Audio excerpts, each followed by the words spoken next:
Hi friends, today we are going to discuss about the MCQ of history, geography.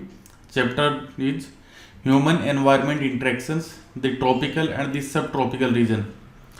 तो basically chapter सबसे पहले मैं बता दूं आपको ट्रॉपिकल और सब ट्रॉपिकल रीजन में डिफरेंस क्या होता है।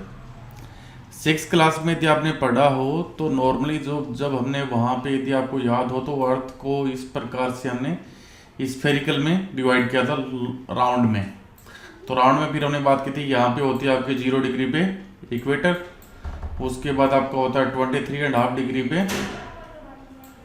याद है ट्रॉपिक ऑफ कैंसर, और इधर ट्रॉपिक ऑफ कैप्रिकॉन, और फिर इधर आपका आर्टिक सर्किल और इधर अंटार्कटिक सर्किल 66.5 पे, और फिर ये आपका नॉर्थ पोल था और ये आपका साउथ पोल था। तो 0 डिग्री से लेकर जो 10 डिग्री के बीच, जैसे 10 डिग्री नॉर्थ और 10 डिग्री साउथ, ये जो बीच का इलाका हो गया इसको हम ट्रॉपिकल रीजन बोलते हैं, ठीक है।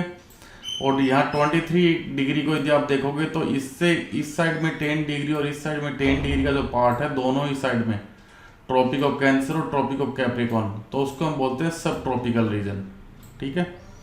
तो first question is the tropical region lies very close to the equator, कि ट्रॉपिकल रीजन है वो इक्वेटर के बहुत पास में होता है। तो देखो 0 डिग्री है उसके पास होता है tropical region, between 10 degree north and 10 degree south, so it is referred to as the equatorial region. तो इसका दूसरा नाम इक्वेटोरियल रीजन भी है क्योंकि इक्वेटर के पास होता है। Which important river flows through this region, आपके चैप्टर में कई सारे रिवर्स का नाम है, तो इनमें से कौन सी इंपॉर्टेंट रिवर इस ट्रॉपिकल या इक्वेटोरियल रीजन के थ्रू प्रोवाइड होती है। Option A Ganga, option B Amazon, option C Brahmaputra. तो यहाँ पे ऑप्शन बी आपका करेक्ट हो जाएगा। तो इसमें दूसरा आपको ये भी ध्यान रखना है कि जो इंडिया है वो सब ट्रॉपिकल रीजन में आता है। तो गंगा और ब्रह्मपुत्र है वो दोनों इंडिया की रिवर्स हो गई, तो बच गया हमारे पास answer B Amazon. Question number 2, the Amazon river basin drains in which countries. जो अमेजन है एक बहुत बड़ी रिवर है, तो इसका जो बेसिन है वो किन किन कंट्रीज से होकर गुजरता है। Brazil and Peru option A, option B Bolivia and Ecuador, option C Colombia and Venezuela, और option D all the above. तो करेक्ट आंसर होगा डी ऑल दी अबव, ठीक है। अमेजन रिवर को यदि आप देखोगे तो ये आपका जो साउथ अमेरिका जो है आपका, उसका मैप आपको इस टाइप से देखने को मिलेगा, साउथ अमेरिका का map.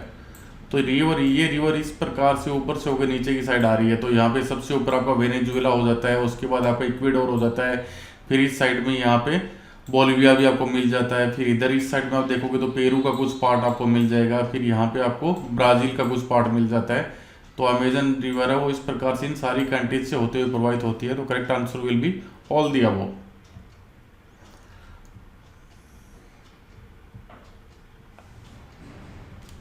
Next one is question number 3, as it rains heavily in this region thick forest grows, mention the name of the forest of this reason.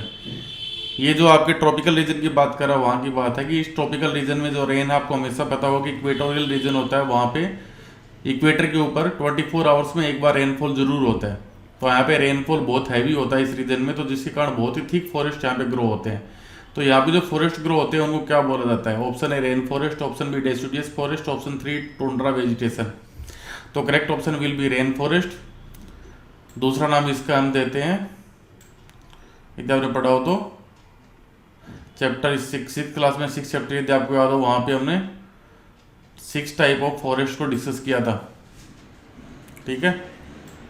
Evergreen forest भी इसका नाम लेते हैं हम, रेन फॉरेस्ट या evergreen forest, क्योंकि हमेशा इतना रेनफॉल होता है कि हमेशा ये फॉरेस्ट हरे भरे रहते हैं, तो इनको एवरग्रीन फॉरेस्ट भी बोला जाता है। Now fourth one, it is a way of cultivating land where farmers clear a piece of land by slashing and cutting down trees and bushes identified. ये एक फार्मिंग करने का एक तरीका है जिसमें नॉर्मली जो फार्मर्स होते हैं वो क्या करते हैं, एक पर्टिकुलर इलाके की ज़मीन को, वहाँ पे कुछ छोटे मोटे पेड़ और झाड़ियाँ होती हैं उनको कट डाउन कर देते हैं, और उसके बाद जो नीचे जो घास होता है उसको जला देते हैं। इसलिए स्लेश यानी जलाना या आपका स्लेसिंग और कटिंग, तो इस एग्रीकल्चर को क्या बोलते हैं, slash and burn, shifting cultivation. तो इसका दोनों ही नाम है, क्योंकि यहाँ पे जैसे मान लीजिए ये ज़मीन तैयार करते हैं, फिर 2-3 साल वहाँ पे एग्रीकल्चर करते हैं, उसके बाद ये लोग दूसरी जगह पे शिफ्ट कर जाते हैं, तो इसलिए इसको शिफ्टिंग कल्टीवेशन भी बोलते हैं और स्लेश एंड बर्न कल्टीवेशन भी बोलते हैं। तो correct option will be both A and B. Next one, Which staple food of Amazon basin is also known as cassava that grows under the ground like the potato? तो potato की तरह जो उगता है वो option A manioc, option B genioc, option C lenioc. तो correct option will be A. Sixth one, the rain forest provide a lot of wood for the houses. Some families live in thatched houses shaped like beehives. Beehives जैसे मधुमक्खी का जो छत्ता होता है, इस type के घरों की शेप में रहते हैं कुछ लोग। There are other large apartment like houses with a steepy slanting roof are known by which name. तो कुछ दूसरे घर भी होते हैं जिनकी जो छत होती है वो स्लांटिंग होती है। स्लांटिंग छत कैसे बनी होती है, जैसे सिंपल से आप देखोगे तो इस टाइप के जो घर होते हैं इनकी छत है दोनों साइड में स्लांटिंग रहती है, ठीक है। क्योंकि यहाँ पे रेनफॉल बहुत ज़्यादा होता है, तो यदि फ्लैट छत होगी तो वहाँ पे पानी ऊपर ठहरने की दिक्कत होती है, स्लांटिंग से जल्दी से पानी नीचे आ जाता है। तो मोलेका मोलोइक बी ह्यूज, तो correct option will be A. Next one is which highway in 1970 made all parts of the rain forest accessible.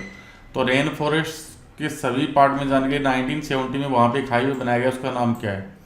The trans Amazon highway, the Himalayan highway, the Konkan highway. तो correct option will be trans Amazon highway. Number 8, which of the following are the tributaries of the river Ganga. River Ganga की tributaries कौन सी हैं? Tributaries जैसा नाम बना हुआ, tribute करना।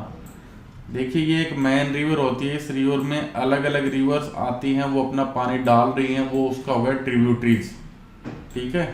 यानी अपने पानी को इसमें ट्रिब्यूट कर रही हैं, ओके। और कई बार ये होता है कि ये एक मेन रिवर है, इससे अलग अलग नदियाँ अलग अलग चली जाती हैं, तो ये उसकी हो जाते हैं डिस्ट्रीब्यूटरीज। यानी रिवर का जो मेन रिवर थी उसका पानी डिस्ट्रीब्यूट हो गया है, ठीक है। तो यहाँ पे गंगा रिवर की पूछा जा रहा है, तो option A the Ghaghara, option B the Son, option C the Gandak, option D all the above. तो correct answer will be all the above. तो इसमें आप देखोगे जो गंगा रिवर है वो हिमालयन रीजन से निकलती है, और ये बाकी सारी रिवर्स आप देखोगे तो लगभग सारी कहीं नेपाल वगैरह है, इधर से निकलते हुए बिहार होते हुए गंगा में अपने पानी को डाल देती हैं। नाइन्थ को which is the main crop of the Ganga Brahmaputra basin. Ganga Brahmaputra basin की मैन क्रॉप मुख्य फसल कौन सी है? Option A paddy, option B millets, option C wheat. तो correct option will be paddy. Now 10th one, in the fresh waters of river Ganga and river Brahmaputra, a variety of dolphins are found, by which name they locally called as। Ganga और Brahmaputra river में हमें dolphin मिलती हैं, तो उनको locally किस नाम से जाना जाता है? ऑप्शन ए सुसु, option B blind dolphin, option C both A and B. तो इनको इन दोनों ही नामों से लोकल लोग पुकारते हैं, तो इसलिए करेक्ट आंसर हमारा सी हो जाएगा। Now 11th, which important port is located on the river Hooghly. Hooghly नदी के ऊपर कौन सा इंपॉर्टेंट पोर्ट है, कौन सा इंपॉर्टेंट बंदरगाह है? Option A Calcutta, option B Chennai, option C Paradip. तो आपको पता हो तो हुगली रिवर है वो वेस्ट बंगाल के अंदर है, ठीक है। गंगा रिवर है, जब वो बंगाल के अंदर प्रवेश करती है तो उसका नाम चेंज होकर हुगली हो जाता है, तो इसलिए हमारा करेक्ट आंसर हो जाएगा Kolkata. 12th, Taj Mahal on the banks of river in Agra. Taj Mahal है वो आगरा में स्थित है, किस रिवर के किनारे बना हुआ है? Option A Yamuna, option B Ganga, option C Mahanadi. तो करेक्ट ऑप्शन होगा आपका यमुना। आगरा जाने के लिए जो रोड भी बनी हुई है दिल्ली से, तो उसको यमुना एक्सप्रेस वे बोला जाता है, क्योंकि वो यमुना रिवर के किनारे किनारे उस रोड को बनाया गया है, इसीलिए उसको यमुना एक्सप्रेस वे का नाम दिया गया है। आप में से बहुत सारे लोग आगरा गए भी होंगे। 13th, Allahabad on the confluence of the reverse. Allahabad शहर है वो दो रिवर के संगम पे स्थित है, ये कौन कौन सी है? Option A Ganga and Brahma Yamuna, option B Ganga and Chambal, option C Yamuna and Kaveri. तो correct option is Ganga and Yamuna. 14th, Kaziranga and Manas with wild life sanctuaries are located in which state.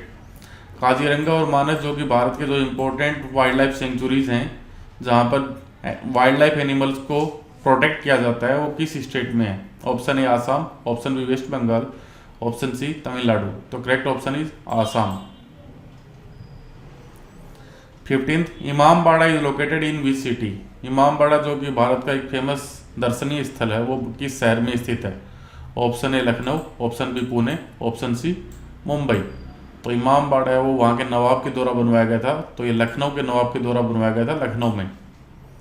16th, toucans are a type of. Toucans हैं वो क्या है? एक bird का नाम है, animals हैं, क्रॉप्स हैं, तो ये एक बर्ड है, पक्षी है। 17th, Kolkata is located on the river. Kolkata किस रिवर के ऊपर है? हुगली, ऑरेंज, यमुना। तो correct answer is Hooghly. 18th, deodars and firs are a type of coniferous trees, deciduous trees, shrubs. तो ये आपका करेक्ट ऑप्शन ए है। Next one, Bengal tiger is found in mountains, delta area, Amazon. तो ये आपका मिलता है बी, डेल्टा एरिया में। Now the match of the following, cotton textile है वो आपका मैच दी फॉलोइंग में सबसे पहले ये कोशिश किया करो जो आपको आ रहा है उसको पहले मैच कर लिया करो। तो जैसे सिल्क वोम को मैंने सेरिकल्चर से मैच कर दिया, ये मेरे को पता है। काजीरंगा मेरे को अभी अभी मैंने पढ़ा है, काजीरंगा और मानस दोनों आसाम में है, तो मैंने इसको यहाँ मैच कर दिया। ठीक है, फिर मेरे को पता कि पिराना है वो एक फिश का नाम है, तो मैंने इसको यहाँ मैच कर दिया। अब मेरे को ये दोनों चीज़ों का नहीं पता है, लेकिन मोलक्का मैं पीछे पढ़ के आया हूँ, उसमें स्लांटिंग रूफ है। तो कॉटन टेक्सटाइल ऑटोमेटिकली किससे मैच हो गया, गंगा प्लेन्स से। तो okay friends, these are the important MCQs of this chapter. Thank you, bye bye.